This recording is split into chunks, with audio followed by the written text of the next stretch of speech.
Welcome to Anwar academy, जहां आप देख रहे हैं अनवर एकेडमी, जहां हर कॉन्सेप्ट को समझना होता है आसान।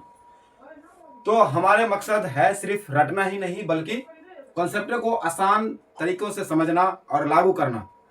तो चलिए शुरू करते हैं आज का शानदार टॉपिक मैटर, जो हम इससे पिछले क्लास में पढ़े थे। ठीक, जहां तक आपको दिख रहा होगा बोर्ड पे, मैटर यानी पदार्थ। ये पदार्थ क्या होती है, मैटर क्या होती है, इस चीज के बारे में हमने इससे पिछले क्लास में डिस्कस कर चुके हैं। इससे आगे के टॉपिक हम बताए थे कि हम पढ़ने वाले हैं, इसी को लेके आए हैं। तो चलो फिर शुरू करते हैं आसान आज की शानदार टॉपिक मैटर से। तो देखो, यहां लिखा हुआ है पदार्थ। पदार्थ की अवस्थाएं, state of matter. State of matter तीन अवस्था में इसको डिवाइड किया गया हुआ है। जैसे कि सबसे पहला है सॉलिड। सॉलिड किसे कहते हैं, हमने पिछले क्लास में पढ़ चुके हैं। सॉलिड कहते हैं कि वैसे पदार्थ जो कठोर हो, क्या, जो कठोर हो और जिसकी आकार निश्चित हो एंड वॉल्यूम निश्चित हो। क्या, हम यहाँ देखो एक बार एक रिवीजन कर लेते हैं, इसलिए हम इस चीज को लिखे हैं।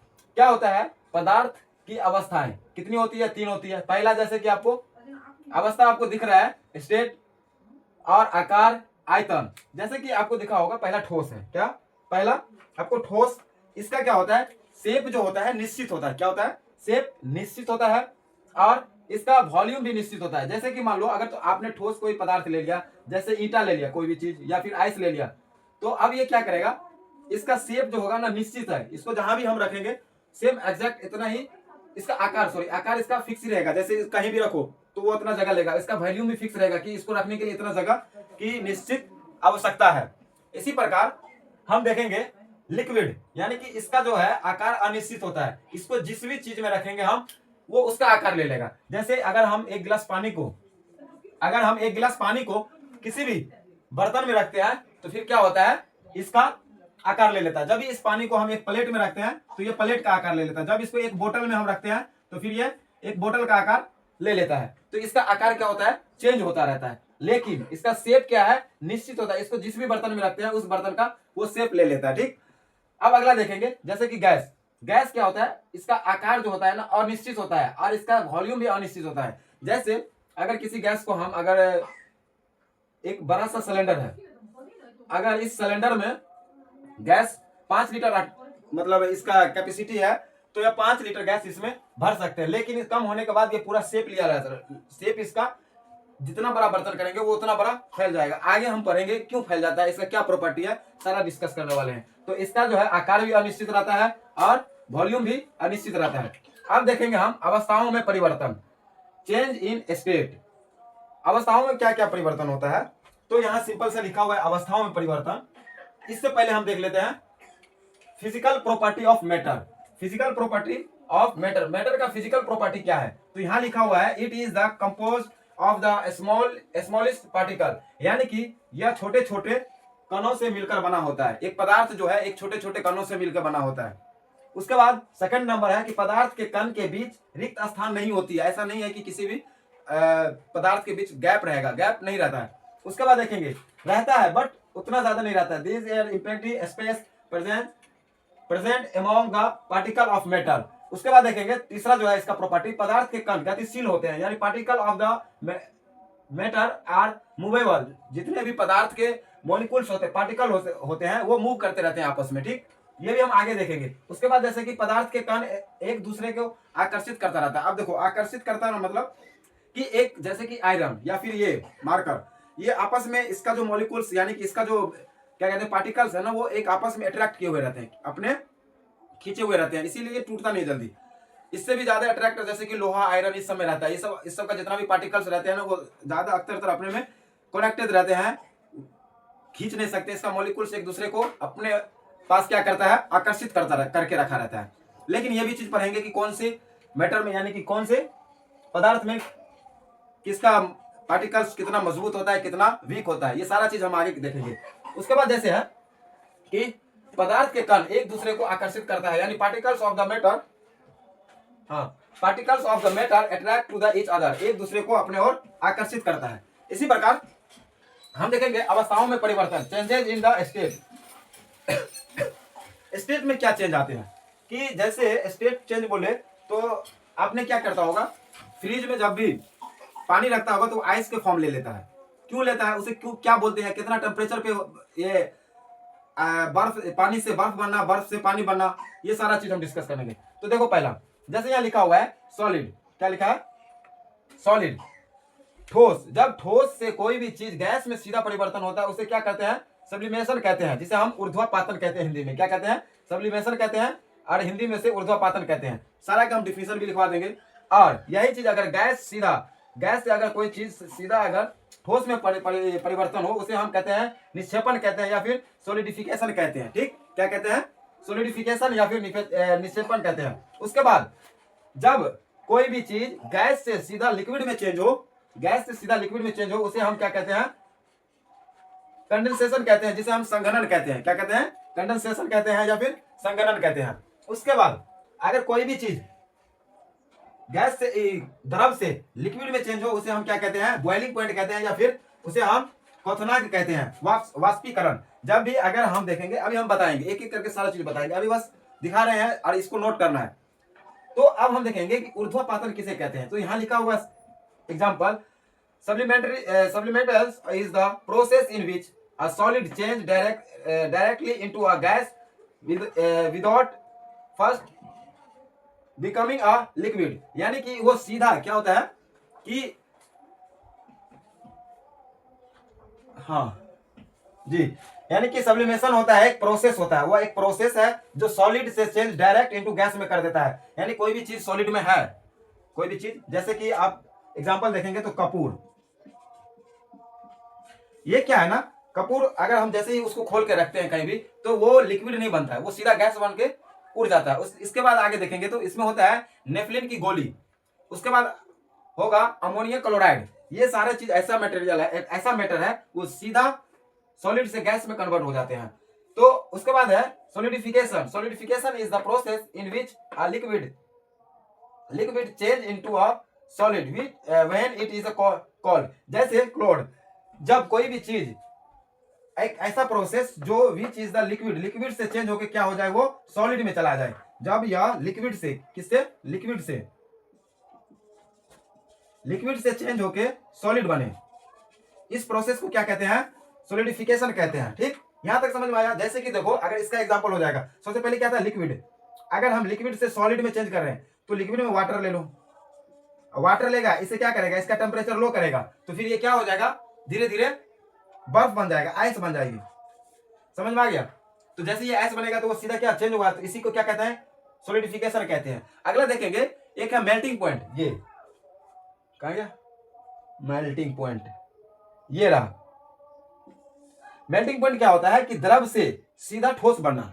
क्या, द्रव से सीधा ठोस बनना। तो इसका अगर डिफिनेशन हम बोले तो इसका हो जाएगा, मेल्टिंग पॉइंट वो होता है कि the melting point is the temperature, या एक टेम्परेचर है at the which is a solid into a liquid solid से लिक्विड में चेंज करने के लिए जो टेम्परेचर लगती है, यानी वह तापमान होता है जिस पर कोई भी ठोस पदार्थ द्रव से द्रव में बदल जाता है। यानी कि वो टेम्परेचर जिस पे क्या होता है कि कोई भी ठोस पदार्थ था लेकिन वो किस में चेंज हो गया, द्रव में, उसे हम क्या कहते हैं, मेल्टिंग पॉइंट कहते हैं। यानी एक वो टेम्परेचर, एक मेजर है कि इस टेम्परेचर पे, यानी इतना टेम्परेचर या इतना टेम्परेचर देने के बाद वो क्या हो जाएगा, ठोस से सीधा द्रव में आ जाएगा। ठीक, उसके बाद एक और है आपका फ्रीजिंग पॉइंट। क्या है, फ्रीजिंग पॉइंट होता है कि the freezing point is the temperature at which a liquid change into solid. वो यह एक ऐसा टेम्परेचर है जो वो लिक्विड से सीधा चेंज कर देता है, किसमें, सॉलिड में। इससे पहले क्या था कि वो जो सॉलिड से लिक्विड में चेंज कर रहा था, अभी लिक्विड से सॉलिड में चेंज कर रहा है। ठीक, जैसे कि इसका अगर हिंदी में अगर डिफिनेशन लिखना हो तो लिख सकता है, वह तापमान जिस पर कोई भी द्रव ठंडा होकर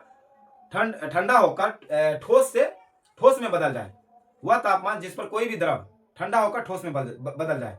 तो जैसे ही ठंडा होकर ठोस में बदलेगा तो लिक्विड था, तो वो एक टेम्परेचर है। ठीक, जैसे आप इससे पहले जो पढ़ रहे थे मेल्टिंग पॉइंट की, इसमें नहीं लिखा होगा, लिख लेगा, मेल्टिंग पॉइंट का लिखेगा, the melting point is a temperature at which a solid into liquid, लिख लिया होगा।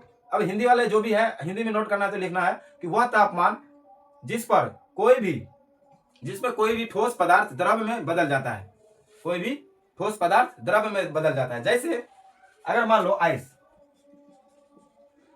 किसमें है, यह एक सॉलिड है, ठीक, ठोस है, अब इसका जो टेम्परेचर होता है 0 डिग्री सेल्सियस पे, कितना 0 डिग्री सेल्सियस पे यह किसमें बदलने लगता है, लिक्विड में। ठीक, 0 डिग्री सेल्सियस पे ये लिक्विड में बदलना स्टार्ट हो जाएगा। अगर हम फ़ारेनहाइट की बात करें तो वो 72 डिग्री F यानी फ़ारेनहाइट पे लिक्विड में चेंज हो जाएगा। तो यह एक टेम्परेचर मेजर किया हुआ है, इसे हम कहते हैं मेल्टिंग पॉइंट। समझ में आ गया? ठीक है। अगला जैसे अभी बता रहे थे फ्रीजिंग पॉइंट। फ्रीजिंग पॉइंट होता है कि the freezing point is the temperature at which a liquid change into solid, यानी कि वैसा टेम्परेचर जो लिक्विड से चेंज होकर क्या हो जाए, सॉलिड में बदल जाए। वह तापमान लिख लेगा, हिंदी वाला बच्चा जो भी है हिंदी में लिखेगा, वह तापमान जिस पर कोई भी द्रव ठंडा होकर ठोस सॉलिड में बदल जाए उसे हम क्या कहते हैं, फ्रीजिंग पॉइंट कहते हैं। जैसे इसका एग्जांपल आपको हो जाएगा, इसका एग्जांपल हो जाएगा आपको पानी। पानी अगर हम वाटर की बात करें,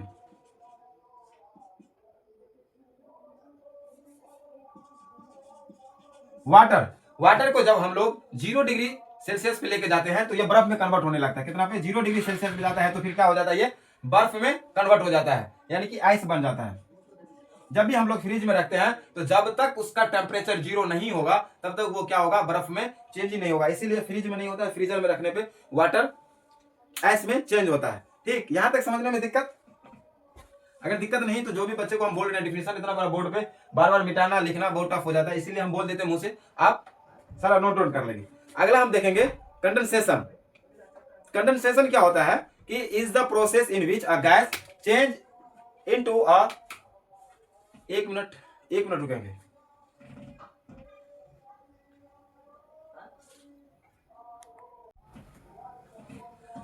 हाँ तो चलिए, अरे कुछ टेक्निकल इश्यू के कारण क्लास को पॉज करना पड़ा। ठीक, तो हम आगे देख रहे थे, क्या पढ़ रहे थे कि जैसे कि फ्रिज में हम लोग कोई भी चीज पानी को रखते हैं तो वो बर्फ बन जाता है। तो अब बर्फ को जब तक हम बाहर निकालते हैं फ्रिज से तो फिर वो क्या हो जाता है, पानी में यानी लिक्विड में चेंज हो जाता है। तो इसी पॉइंट यानी कि टेम्परेचर का जो पॉइंट मेजर किया हुआ है ना, कितने डिग्री पे पानी बन जाएगा, कितने डिग्री पे भाप बन जाएगा, ये भी चीज हम पढ़ेंगे। जैसे कि अगला है कंडेंसेशन।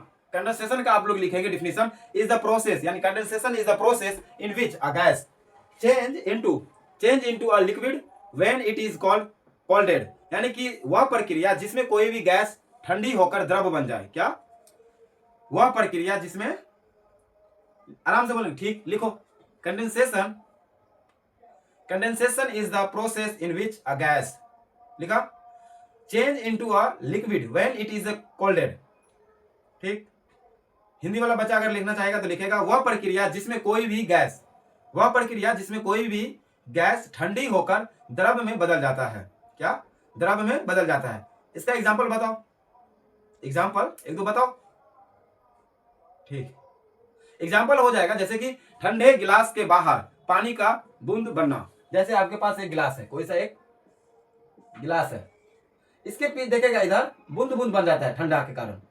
ठीक, अगर इसमें हम आइस रख दें, क्या आइस रख दें, तो इसके टेम्परेचर को क्या कर दिया, ये लो कर दिया। जैसे लो किया तो ये फिर क्या हो गया, धीरे धीरे यहाँ पे एक पानी का बूंद बनने लगता है। समझ में आ गया? इसके बाद अगला हो जाएगा वाष्पीकरण। क्या हो जाएगा, वाष्पीकरण, यानी कि जब हम लोग खाना बनाते हैं या कुछ भी, जब सनलाइट के थ्रू में पृथ्वी पर का जितना भी पानी वाटर है वो गर्म होकर भाप बन के क्या हो जाता है, ऊपर उड़ जाता है। कहाँ चला जाता है, ऊपर चला जाता है, जिसके कारण वो फिर आगे ऊपर जब जाता है कोल्डेस्ट पार्ट में जाता है, सर क्या कहते हैं, अरे मतलब एक मिनट, उसको कितने भागों में डिवाइड किया गया है, फेजेस ऑफ एटमॉस्फेयर को। तो जब वो कोल्डेस्ट पार्ट में जाता है तो फिर वो क्या हो जाता है, धीरे धीरे वहां पे उसको तापमान कम मिलता है, जिसके कारण वो बर्फ में कन्वर्ट हो जाता है, बादल में कन्वर्ट हो जाता है, फिर उसके बाद वर्षा हो जाती है। ठीक, समझ में आ गया? अगला जैसे एक है आपका जी, हाँ ये रह गया, कंडेंसेशन पढ़ लिया, डिफिनेशन भी लिख लेगा, फ्रीजिंग पॉइंट पढ़ लिए, उसके बाद मेल्टिंग पॉइंट पढ़ लिए, सॉलिडिफिकेशन और सब्लिमेशन पढ़ लिए। उसके बाद ये बच गया बॉइलिंग पॉइंट। क्या, बॉइलिंग पॉइंट, यह क्या होता है कि बॉइलिंग पॉइंट यानी वह तापमान होता है जिस पर कोई भी द्रव गैस में बदल जाए। क्या, वह तापमान जिस पर कोई भी द्रव पदार्थ गैस में चेंज हो जाए उसे हम क्या कहते हैं, बॉइलिंग पॉइंट कहते हैं। यानी कि बॉयल करना, यानी कि पानी को बॉयल करना, यानी कि गर्म करना। तो जब हम गर्म करते हैं किसी चीज को आग पे, तो जस्ट आग पे बर्तन देने की, मान लो जैसे ये आपका चूल्हा हो गया, हाँ, जैसे ये आपका चूल्हा हो गया, इस पे हमने क्या किया है, कोई बर्तन सा रखे हुए हैं, ठीक, इसमें वाटर है। तो ऐसा नहीं है कि डायरेक्ट इस पे दिए और वो गैस में चेंज हो गया, नहीं, कुछ टाइम इसको हीट लगेगा। जब तक उस हीट तक वो पहुंचेगा नहीं, उस टेम्परेचर तक पहुंचेगा नहीं, तब तक इससे भाप बनना निकलना स्टार्ट नहीं होगा। तो वही वो टेम्परेचर को, जिस टेम्परेचर पे कोई भी लिक्विड गैस में चेंज हो, उसे हम कहते हैं बॉइलिंग पॉइंट कहेंगे। तो इसका अगर डिफिनेशन लिखना हो तो आप लिख सकते हैं कि boiling point, the boiling point is the temperature at which a liquid change into a gas. Hindi में बोले तो वह तापमान होती है जिस, हाँ लिखेगा, जिस पर कोई द्रव गैस, कोई द्रव से गैस में बदल जाती है। इसका एग्जांपल हो जाएगा पानी का उबालना। हम लोग पानी को जब उबालते हैं तो कितना डिग्री पे जाता है, तो जी अगर हम वाटर को चेंज करते हैं किसमें, गैस में, ये लिक्विड है, अब इसको चेंज करेंगे तो इसके लिए हमको 100 डिग्री सेल्सियस हमको हीट देना पड़ेगा। जब तक वाटर 100 डिग्री सेल्सियस पे नहीं जाएगी तब तक वो गैस में कन्वर्ट नहीं होगा। इसी प्रकार है, अगर इसको फ़ारेनहाइट में देखें तो 212 डिग्री पे जब तक इसको हम हीट नहीं करेंगे तो इससे हम चेंज नहीं हो सकता। अगर इससे थोड़ा भी कम रहेगा, 1% भी कम रहेगा, 99%, अगर हम 99 डिग्री सेल्सियस हीट करेंगे फिर भी पानी गैस के फॉर्म में नहीं रिलीज करेगा। ठीक, जैसे ही 100 पहुंचेगा वो रिलीज होना स्टार्ट हो जाएगा। क्या बोलिएगा कि इस प्रोसेस के दौरान टेम्परेचर चेंज होता है, तो नहीं चेंज होता है। जब अगर मान लो 100 डिग्री पे पहुंच गया तो 100 डिग्री पे वो गैस के फॉर्म में चला गया, ठीक, और 100 डिग्री से जैसे ही कम आएगा तो फिर वो क्या हो जाएगा, लिक्विड फॉर्म में आ जाएगा। तो इसके बीच के दौरान में कोई चेंजेस नहीं आते हैं। यहां तक समझने में दिक्कत? Very good. जैसे हम एक चीज और देखें कि यहां जैसे कि हम प्रॉपर्टी देख रहे थे, तो प्रॉपर्टी में ये था क्या कि जैसे देखो मॉलिक्यूल्स होता है क्या, ये सॉलिड है, सॉलिड का मॉलिक्यूल्स होता है ना बहुत पास पास होता है। क्या होता है? बहुत पास पास होता है, एक दूसरे को छोड़ता नहीं है। ठीक है, जैसे भाई बहन मारपीट कर लेगा, एक ही पास रहेगा। तो इसका मॉलिक्यूल्स हमेशा अट्रैक्ट में रहता है, दूसरे को ऐसे छोड़ता नहीं है, दूर नहीं जाने देता है। ठीक, चाहे कितना भी बड़ा जगह ही नहीं है कि एक रूम में पत्थर रख दो तो ये रूम जो है ना ऑटोमेटिक पत्थर बोलेगा बड़ा हो गया, एकदम पूरा खिर गया, नहीं, ऐसा नहीं होता है। उसका मॉलिक्यूल्स अट्रैक्ट रहता है, उसका शेप, इसीलिए हम यहाँ प्रॉपर्टी में जब पढ़ा है कि उसकी जो है क्या कहते हैं, आकार, शेप रहती है और आयतन भी निश्चित होती है। लेकिन ये चीज क्या होता है, गैस में नहीं होता है। गैस में जो है, सॉरी सॉलिड लिक्विड में इसका मॉलिक्यूल्स दूर दूर रहता है। समझ में आ गया? जैसे इसको मिलेगा ना जगह तो बोलेगा थोड़ा हट हट जाओ, अब इतना भी हट मत जाओ कि टूट जाए, टूटने ये भी नहीं देता है। तो ये ऐसा किस में होता है, लिक्विड में होता है। और गैस की बात करें तो गैस में जितना जगह देगा ना बोलेगा बाबू भाग जाओ, मेरे पास से भाग जाओ, ऐसे हटेगा। और जैसे इसको और ज्यादा अगर जैसे कि स्पेस मिलेगा ना तो ये टूट के खत्म हो जाएगा, बिखर जाता है। जैसे इसीलिए गैस सिलेंडर से जब गैस निकलता है ना तो बताओ उसके अंदर भी तो रह सकता है। जब प्रेशर हम उसको रोक के रखे थे तब तक था, जैसे इसको गैप मिला यानी कि वॉल्यूम मिला, आयतन मिला, तो वो अपने आप को निखर गया, जैसे बाहर निकलने लग गया। ठीक, तो अब समथिंग इस चैप्टर को कवर करने में एक क्लास और लगेगा, सारा कुछ हो जाएगा। उसके बाद इसका सारा PYQ हम करने वाले हैं। तो PYQ हम इस बोर्ड पे नहीं करेंगे, ऑनलाइन करेंगे, यानी कि लैपटॉप पे करेंगे, क्योंकि इस पे PPT तैयार करके हमको पढ़ाना है। इस पे कितना क्वेश्चन लिखेंगे बताएंगे जी। ठीक, तो हम उसको इस चैप्टर को एक क्लास और लेने के बाद इसका सारा PYQ करने वाले हैं, जो भी जिस भी एग्जाम में आया है एक एक करके हम देखेंगे। उसके बाद आगे का चैप्टर फिर बताएंगे, यानी कि कल तो बायोलॉजी का क्लास होगा, फूड चैप्टर। ठीक, उसके बाद इसको कल नहीं परसों इसको कंप्लीट करके इसका PYQ भी हम देख लेंगे। अगर परसों का टाइम रहेगा तो हम सिस्टम पे PPT बना के, मेरा फेस नहीं रहेगा, हम नहीं रहेंगे चेहरे के सामने, लेकिन बोलते हम रहेंगे, क्लास हम लेंगे, सारा कुछ हम करेंगे। ठीक, क्वेश्चन को सॉल्व भी हमको करना है, बताएंगे, एक्सप्लेन सारा। जिसको थोड़ा सा भी अगर डाउट इस क्लास में रह गया होगा, टॉपिक क्लियर नहीं हुआ होगा, उसको गारंटी हम लेते हैं कि वो PYQ जब हम करेंगे, इससे रिलेटेड जितने भी क्वेश्चन आंसर आए हुए हैं सारा एग्जाम में, उसको जब हम कवर करेंगे तो आपका सारा कॉन्सेप्ट क्लियर हो जाएगा। ठीक, तो जो भी नए बच्चे हैं जिसको समझ में नहीं आ रहा है ये चीज, तो वो पीछे वाला क्लास छोड़ के इसको मत देखो, पीछे वाला क्लास देख लेना, उसके बाद इसको देखना। ठीक, फिर मिलते हैं हम नेक्स्ट क्लास में। आज के लिए इतना ही। चलो फिर, अगर नए हैं तो चैनल को सब्सक्राइब कर देना, बेल आइकन दबा देना और अपने दोस्तों तक शेयर कर देना। मिलते हैं फिर नेक्स्ट क्लास में। आज के लिए इतना ही, बाय बाय।